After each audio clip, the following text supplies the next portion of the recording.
Mobile phone ഉപയോഗിച്ച് പരീക്ഷാ സെന്ററിൽ കോപ്പിയടിച്ച സംഭവത്തിൽ വൻ ട്വിസ്റ്റ്. കണ്ണൂരിലെ സ്വകാര്യ ITI കേന്ദ്രീകരിച്ച് അന്വേഷണം. അധ്യാപകൻ അഡ്മിനായ വാട്സ്ആപ്പ് ഗ്രൂപ്പ് വഴിയാണ് ഉത്തരം നൽകിയതെന്നാണ് പോലീസിന്റെ നിഗമനം. അധ്യാപകൻ ഒളിവിലാണ്.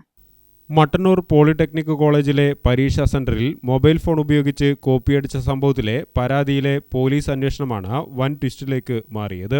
ഈ മാസം 1-ന് മട്ടന്നൂർ ഗവൺമെന്റ് പോളിടെക്നിക് കോളേജിൽ നടന്ന കേരള ഗവൺമെന്റ് സർട്ടിഫിക്കറ്റ് എക്സാമിനേഷനിലാണ് മൊബൈൽ ഫോൺ ഉപയോഗിച്ച് കോപ്പിയടിച്ചതായി കണ്ടെത്തിയത്. തുടർന്ന് മട്ടന്നൂർ പോലീസിന് ലഭിച്ച പരാതിയുടെ അടിസ്ഥാനത്തിൽ കൂത്തുപറമ്പ് ACP സിബി ടോമിന്റെ നേതൃത്വത്തിലുള്ള സംഘം മട്ടന്നൂർ പോളിയിൽ നടന്ന പരീക്ഷയിൽ കോപ്പിയടിച്ചതിന് ആരോപണ വിധേയനായ കാസർഗോഡ് പൈഹളികെ ഗുരുഡപ്പദവിലെ S. ജനാർദ്ദനയെ കഴിഞ്ഞ ദിവസം അറസ്റ്റ് ചെയ്തിരുന്നു. ഇയാളെ കൂടുതൽ ചോദ്യം ചെയ്തപ്പോഴാണ് കോപ്പിയടി സംബന്ധിച്ച വിവരങ്ങൾ ലഭിച്ചത്.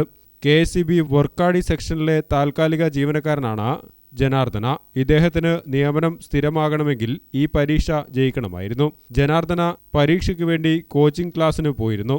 ഈ സ്ഥാപനത്തിലെ അധ്യാപകൻ വാട്സപ്പ് ഗ്രൂപ്പ് വഴി ഉത്തരങ്ങൾ നൽകുകയായിരുന്നു.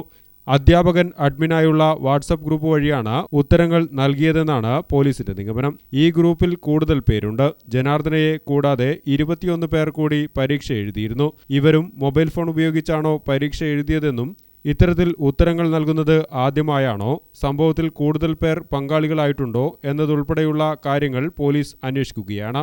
ഉത്തരങ്ങൾ നൽകിയ അധ്യാപകൻ ഒളിവിലാണ്. ഇയാളെ കണ്ടെത്താനുള്ള ശ്രമത്തിലാണ് പോലീസ്. ഇയാളെ പിടികൂടിയാൽ കേസുമായി ബന്ധപ്പെട്ട കൂടുതൽ വിവരങ്ങൾ ലഭ്യമാകും. കേസിൽ അറസ്റ്റിലായ ജനാർദ്ദനയെ കോടതിയിൽ ഹാജരാക്കി റിമാൻഡ് ചെയ്തു. ഗ്രാമിക ന്യൂസ്, മട്ടന്നൂർ.